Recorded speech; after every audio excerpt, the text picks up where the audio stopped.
Partir diciéndoles que la anatomía del esfínter anal externo no es muy fácil de entender.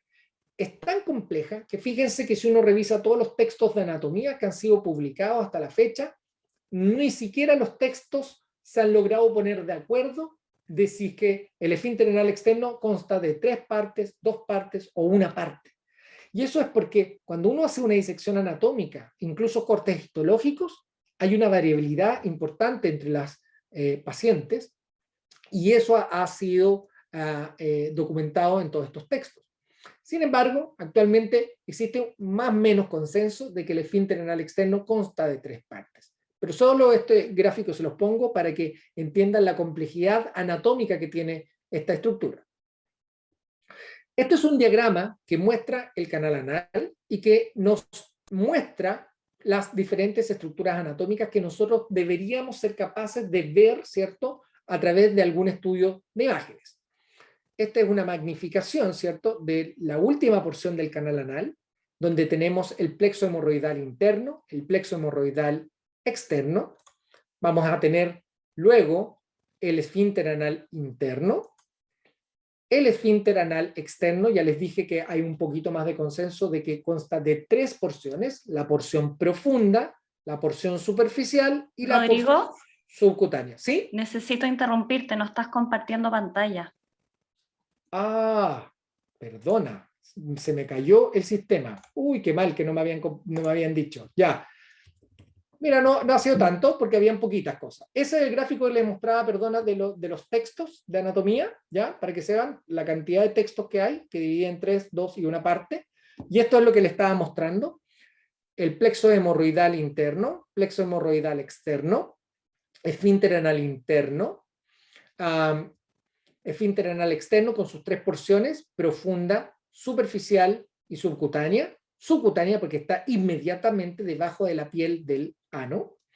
Entre medio de estas dos estructuras, esfínter anal interno y externo, existe esta estructura que la separa, que se llama ligamento longitudinal conjunto, que no es tan fácil de ver en la anatomía del humano, pero existe. Entonces, fíjense lo complejo que es. No es muy fácil de hacer una disección anatómica para lograr identificar todas estas estructuras, además que están muy cerca una al lado de la otra. Pero por las imágenes vamos a ser capaces de identificar la mayor parte de esto, y ahí ahora se los voy a mostrar. El parto vaginal, ya les dije que es bastante traumático. Les mostré la imagen, esta imagen de un feto atravesando, ¿cierto?, el canal vaginal. Y esta clásica foto del néter, en donde ustedes ven una disrupción, ¿cierto?, en este caso, el esfínter anal cuando está emergiendo la cabeza del feto. Y eso es lo que clásicamente yo les había comentado en la charla anterior. Nosotros hemos clasificado, ¿cierto?, como los desgarros vaginales de primero grado, cuando existe solamente compromiso de la mucosa vaginal o piel vaginal; de segundo grado, cuando existe un compromiso mayor, ¿cierto?, muscular, pero aquí no se habla de qué músculo; de tercer grado, cuando existe compromiso del esfínter anal, y este se divide a la vez en 3A o B o C, si es que existe menor del 50% del compromiso del espesor del esfínter anal externo, mayor al 50% del esfínter anal externo, 3B, y cuando existe compromiso del esfínter anal interno. Esto antes de que fuera publicado en el año 2007, no se hacía esta subclasificación, solamente se decía que era un desgarro de tercer grado, y actualmente sabemos que es muy importante hacer la subclasificación, porque cuando uno logra identificar el tipo de lesión, uno ojalá debería reparar por separado el esfínter anal interno, si es que lo ve, del esfínter anal externo, no todo en uno. Y por último, la lesión de cuarto grado, cuando además de estar comprometido todo el espesor del esfínter anal externo e interno, se compromete la mucosa rectal. Cuando uno ve algo como esto después de un parto, no es necesario tener mucho entrenamiento para saber que esto es un desastre, que aquí se formó prácticamente una cloaca en donde la vagina se comunicó con el canal anal. Pero por suerte, no siempre nosotros vamos a tener lesiones como esta, y existen muchas veces lesiones que van a ser incluso desapercibidas por nosotros clínicamente en el momento de atender el parto. Y es por eso que surgen las imágenes, porque las imágenes nuevamente nos han permitido darnos cuenta de que este tipo de trauma que sufre el esfínter anal es mucho más común de lo que nosotros creíamos. En este estudio del doctor Sultan, que para los que estamos metidos en el área es como el padre, ¿cierto?, de esta área, que es el trauma del complejo esfinteriano anal, junto a su señora, la doctora René Tackar. Este paper que él publicó en el año 1993 en el New England Journal of Medicine, que todos saben que es un gran journal de evidencia muy sólida, nos mostró que hasta el 35% de las pacientes podían tener una lesión del esfínter anal externo, siendo que solamente eran reconocidos por medio del examen físico un 3% de lesiones.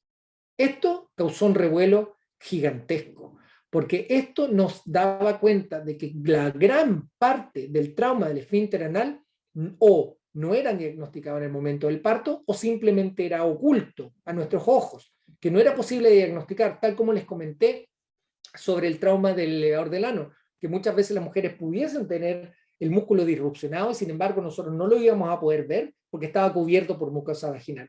En ese momento se planteó esto, que era posible que el músculo del esfínter anal estuviera disrupcionado, pero sin embargo clínicamente era muy difícil de reconocer.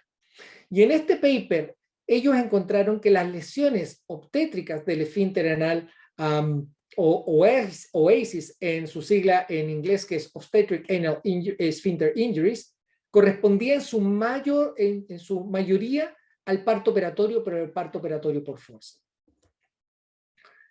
El gold standard para hacer el diagnóstico imagenológico del daño del esfínter anal es la endosonografía, y eso sigue siendo hasta hoy. Sin embargo, contar con equipos de endosonografía es bastante más costoso, porque son máquinas específicas que no tenemos todos en nuestras unidades de ecografía, requieren de un transductor de 360 grados, y que obviamente encarece los costos de tenerlo disponible, y por lo demás hay muy poca gente entrenada en esta técnica. Por lo tanto, a pesar de que es el gold standard, no es una técnica que esté ampliamente disponible. Las imágenes de endosonografía son muy bonitas, permiten hacer una reconstrucción muy clara del canal anal. En este caso vemos cómo hay una disrupción hacia anterior del músculo del esfínter anal externo, que se ve o se debería ver como una estructura de mayor refringencia, más brillante, ¿cierto? Que debería ser un círculo perfecto, y aquí entre medio de las dos flechas ustedes se dan cuenta como no existe este círculo perfecto. Y el esfínter anal interno se ve como una estructura más oscura o hipoecogénica, que también se debería ver como un círculo perfecto, y aquí claramente ustedes ven que se ve como una semiluna hacia anterior, no se está viendo la continuidad del músculo. Este es un examen muy bello para ver este tipo de lesiones. Pero hoy día vengo a hablarles del abordaje exonal, por medio del ultrasonido que nosotros venimos haciendo con los transductores que contamos en todas las unidades de ecografía, ya sea el transductor convexo volumétrico, idealmente para tener acceso nuevamente a los 3 planos ortogonales, o el transductor transvaginal, también idealmente volumétrico, que nos va a permitir la misma aproximación, incluso con mejor resolución temporal. Fíjense que esto no es algo nuevo. Esto ya fue publicado en el año 1997 por el grupo de la doctora Petchers, que fíjense con quién estaba trabajando, con el doctor Delancey, y ella nos mostró que el abordaje exoanal era totalmente factible de hacer para evaluar el complejo esfinteriano anal. Las imágenes no son de tan buena resolución como las que tenemos ahora, porque piensen que esto fue publicado en el año 1997, pero ya se podía distinguir las diferentes estructuras que les mencioné: la mucosa anal, el esfínter anal interno, como esta estructura anecogénica circular, y el esfínter anal externo, que se ve de mayor refringencia, acá se ve mejor, ¿cierto?, rodeando el esfínter anal interno.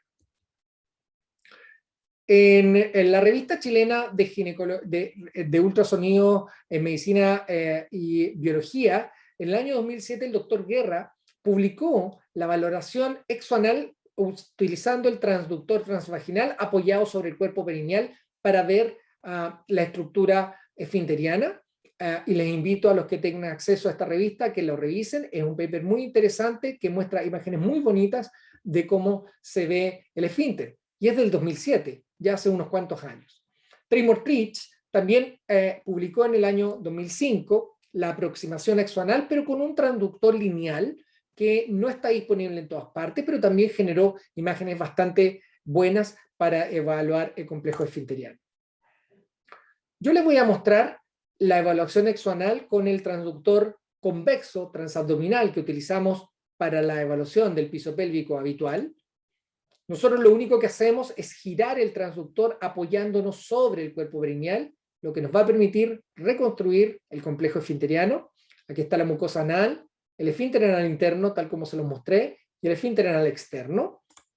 Y esto es lo que vamos a ver en nuestro monitor.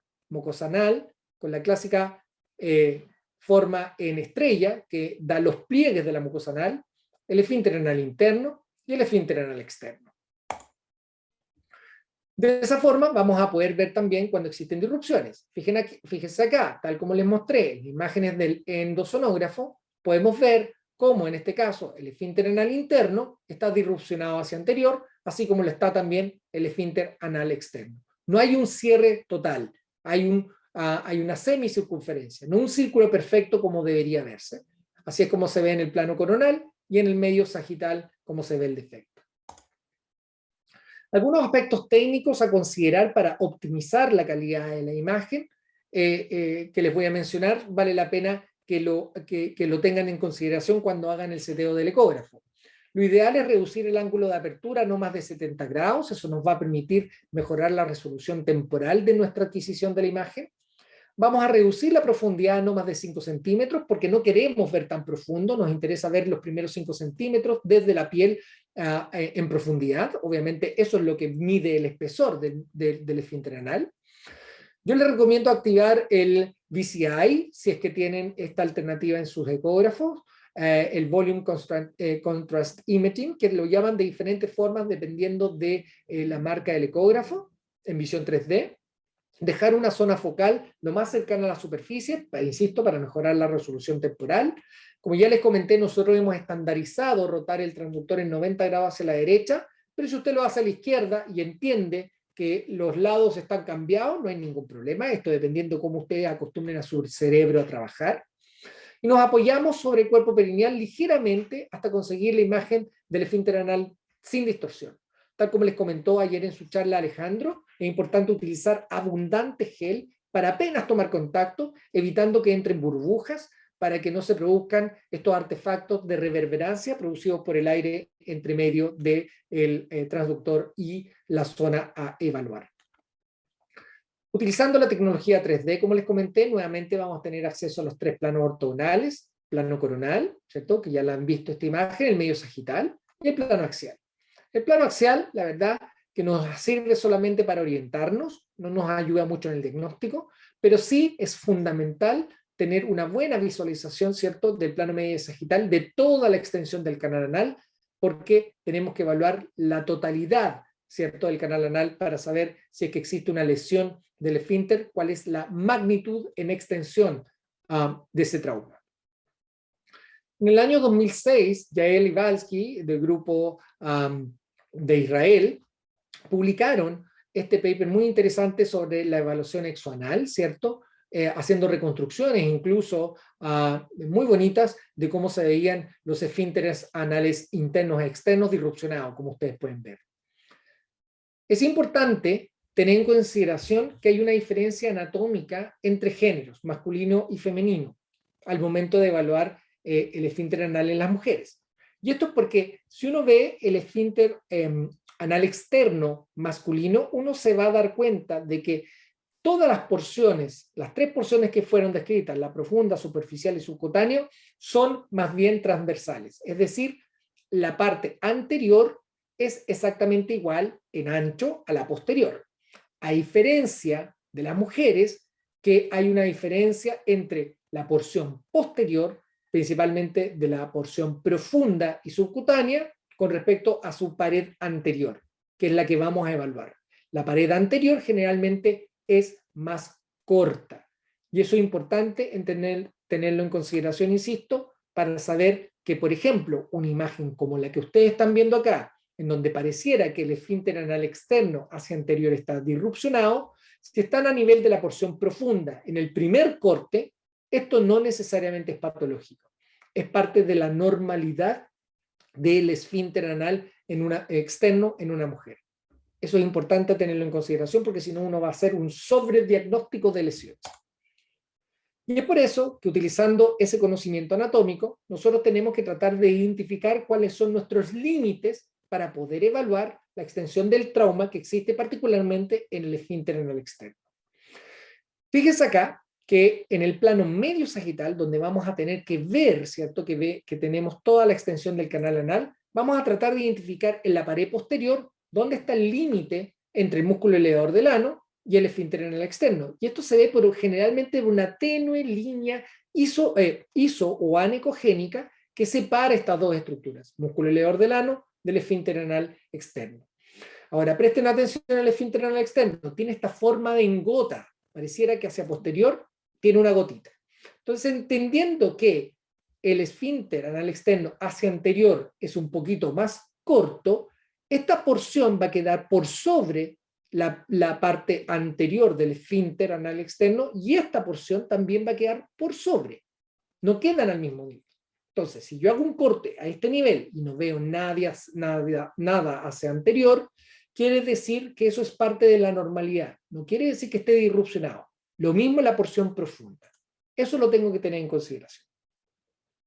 Y esto es porque cuando vamos a hacer nuevamente la valoración de la extensión, vamos a utilizar el ultrasonido tomográfico, que fue también descrito por primera vez por el doctor Balsky y Yaguel en esta revista, pero ellos tuvieron un pequeño problema. Si bien es cierto, usaron el ultrasonido tomográfico para describir la extensión de las lesiones del esfínter, no dijeron de dónde hasta dónde. Y eso es lo más importante de establecer, para, como les digo, crear algún consenso de cómo decir si una lesión era significativa o no. Estas son imágenes de cómo nosotros hacemos la valoración. Tenemos que tener toda la extensión del canal anal y es importante ver toda la extensión. Este volumen está mal adquirido. ¿Por qué? Porque si ustedes se fijan, la porción subcutánea del esfínter está cortada. Por lo tanto, si yo tengo una parte que me falta, no voy a poder hacer la cuantificación del trauma del esfínter anal. Es por eso que necesito tener todo el esfínter en mi cuadro para poder hacer la valoración. Cuando tengo todo el canal anal a la vista, recuerden identificar esta línea que separa el músculo elevador del ano del esfínter anal externo. Por eso, mi primer corte en la porción profunda va a verse como esto. Voy a ver hacia posterior un esfínter que está como una semiluna y hacia anterior nada, pero yo sé que eso es normal. Por lo tanto, este es mi primer corte y ese no lo valoro. Y la última porción, que es la porción subcutánea, pasa lo mismo. Por lo tanto, por posterior debo ver un poco de refringencia, por anterior nada. Y ese tampoco lo utilizo para valorarlo. Dejándome estos 6 cortes a un distanciamiento entre cortes que va a variar entre paciente y paciente. ¿Por qué? Porque la longitud del esfínter anal es distinto entre mujer y mujer. Por eso debo ampliar o reducir los intervalos intercortes para permitirme lo que yo le estoy mostrando acá. Primer corte, no valorarlo, y último corte tampoco, porción profunda y porción subcutánea. De esa forma yo después, en estos 6 cortes, voy a ver si es que el esfínter es efectivamente un círculo perfecto, y si es así, quiere decir que no existe lesión. Entonces, así vamos a evaluar el esfínter anal externo. Para evaluar el esfínter anal interno, voy a tener que ampliar los intervalos intercortes para lograr dar una extensión total de mi canal anal. ¿Y por qué eso? Porque el esfínter anal externo lamentablemente no tiene un límite tan claro como lo tiene el esfínter anal externo. El esfínter anal interno es una continuidad entre el músculo longitudinal del recto. Por lo tanto, ni siquiera a nivel esteológico yo puedo decir dónde termina el esfínter anal interno y dónde comienza el músculo longitudinal del recto. Por eso el consenso es que vamos a evaluar el esfínter anal interno como esa estructura hipoecogénica circular que se extiende por todo el canal anal, ¿ok? Es decir, voy a llegar hasta el ángulo anorrectal por más proximal y más distal sobre la porción subcutánea del esfínter anal interno, dejándome nuevamente la misma regla, 6 cortes para evaluar el esfínter anal interno. ¿Cómo se ven las lesiones del esfínter anal externo e interno? Fíjense, aquí estoy haciendo cortes a diferentes niveles del esfínter anal externo. Cuando existe una disrupción que sobrepasa los 30 grados, vamos a decir que esa es una lesión significativa de esa porción del esfínter.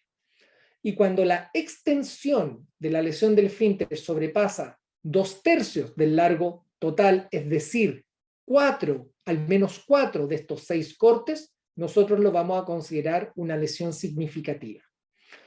Lo mismo vamos a hacer para el esfínter anal interno. Fíjense acá, como ustedes pueden ver, una disrupción de la continuidad de este círculo perfecto, que ya no existe, ¿cierto? Porque hay una lesión hacia anterior, que sobrepasa los 30 grados. Aquí con mayor detalle les muestro una lesión del esfínter anal externo. Fíjense cómo los cabos aquí se disrupcionan, separándose entre sí por más de 30 grados. Esto es una lesión significativa del esfínter anal externo, y aquí ustedes ven la estructura hipocogénica del esfínter anal interno, como se encuentra también disrupcionada hacia anterior por más de 30 grados. Ya les dije hace un rato que el gold standard para evaluar las lesiones del esfínter anal es el endosonógrafo. Ya hay papers que han sido publicados a partir del año 2012 que han comparado estas dos técnicas, la evaluación exoanal y la endosonográfica, y el correlato que existen entre ambas es bastante bueno. Si ustedes revisan la literatura se dan cuenta que bastantes papers ya están dando cuenta de que el correlato entre ambas técnicas es bastante bueno, lo que nos habla de que probablemente en el futuro esperemos tener un nuevo gold standard para la evaluación del esfínter anal, que no sea la endosonografía, que ya les comenté, es más difícil de tener acceso a.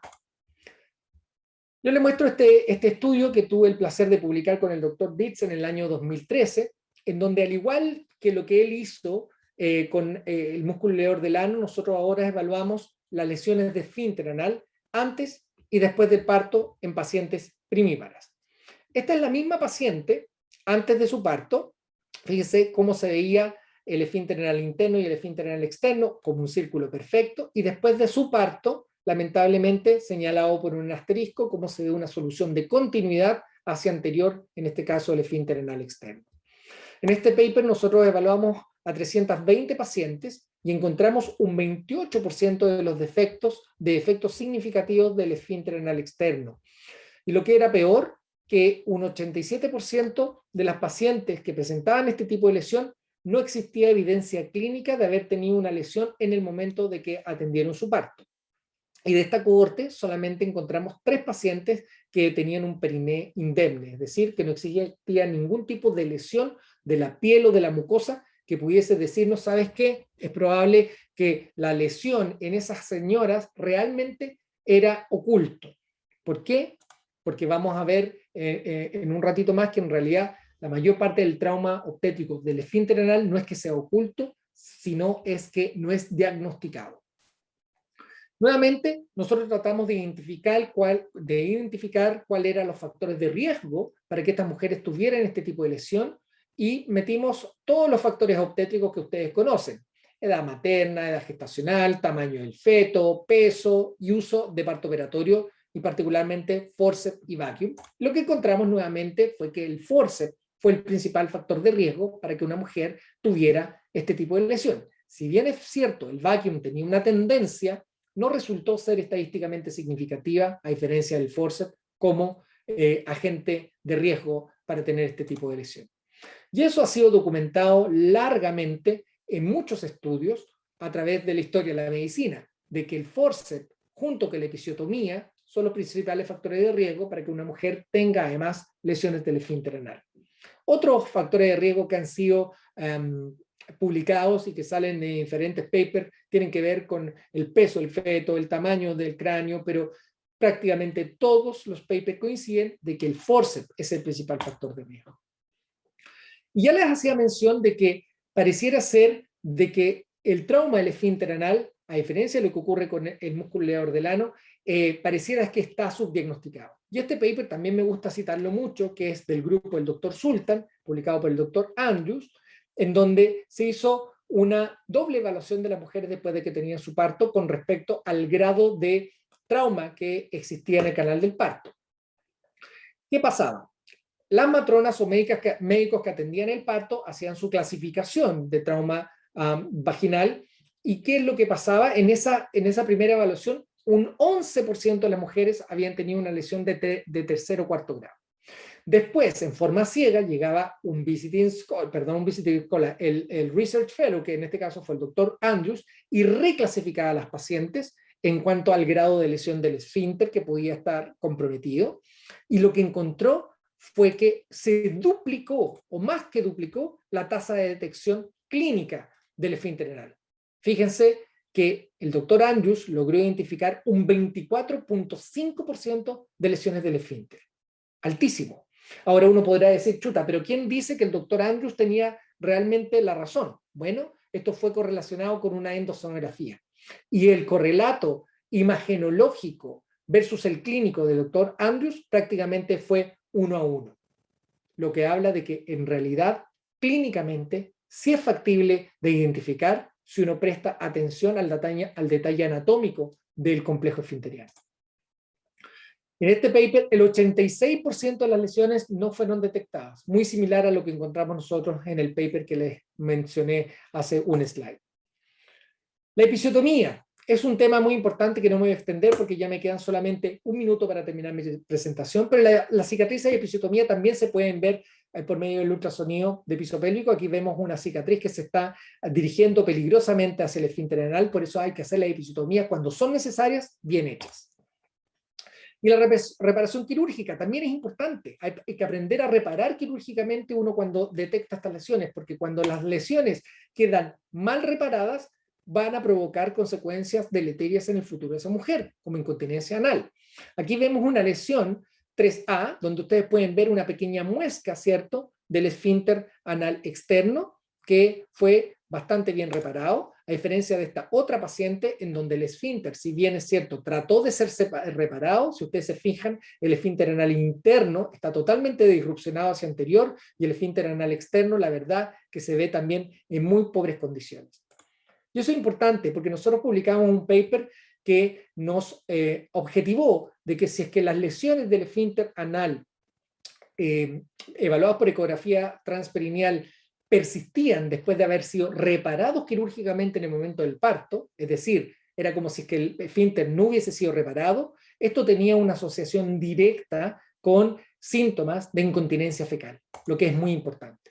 Y es más, en este otro paper que publicamos también evaluando pacientes de clínicas uroginecológicas que consultaban por prolapso, por incontinencia urinaria, dolor pélvico crónico, etc., nosotros le hicimos una ecografía transperineal y en aquellas pacientes que tenían lesiones significativas del esfínter anal externo existía una asociación importantísima con incontinencia anal a gases o incontinencia fecal. Este es un estudio que me enorgullece a mí también mostrarles que también tratamos de hacer la misma racionalidad que tuvo la doctora Bolohood para trauma del elevador del ano, pero ahora para trauma del esfínter anal, en pacientes que habían tenido su parto 15 a 24 años antes, y comparamos la vía del parto. Al comparar el forceps versus el vacuum y el forceps versus el parto vaginal normal, el forceps era lamentablemente quien tenía mayor incidencia de lesiones del esfínter anal externo. Pero cuando se comparaba el parto vaginal normal versus el vacuum, no había mayor diferencias estadísticamente significativas, ¿cierto?, para esa vía del parto. Y nuevamente les pongo la evidencia que existe acumulada hasta el momento al comparar el forceps versus el vacuum para tener riesgo de lesiones de esfínter, que claramente el forceps sigue siendo el principal factor de riesgo. Solamente les termino mi presentación mostrándoles de que hay otros tipos de lesiones que pueden ser pesquisadas por medio del ultrasonido, no solamente las obstétricas. Uno puede ver lesiones del esfínter anal interno, como ustedes ven acá, no ahora hacia anterior, sino que hacia posterior, cuando se produce, por ejemplo, banding muy profundos a través de la cirugía hemorroidal, en donde se ve comprometido el esfínter anal interno. Esto también se lo muestro, es un trayecto fistuloso de una fístula rectovaginal, ¿cierto? Que lamentablemente son muy complejas de reparar y muy gravitantes para la vida de esa mujer por los síntomas que le confiere. Se puede ver, no es muy frecuente verlas por suerte, pero el ultrasonido también nos puede ayudar a hacer su diagnóstico. Entonces, por conclusión, el ultrasonido exanal translabial permite la microneurología no invasiva del esfínter anal externo e interno. El trauma del esfínter anal es mucho más común de lo que se cree. Gran parte del trauma del esfínter anal no es detectado en la sala del parto, y de ser detectado usualmente no son reparados de manera óptima. El ultrasonido translabial nos va a permitir la investigación inicial para la incontinencia fecal. Es hora de que nosotros aceptemos estos hechos. El parto vaginal es mucho más traumático de lo que creíamos, y esto es clínicamente relevante para la vida de esa mujer. Sin embargo, tenemos que aprender primero a diagnosticar, tratar y ojalá buscar todas las estrategias preventivas que pudiésemos aplicar en la vida ginecobstétrica. Muchas gracias.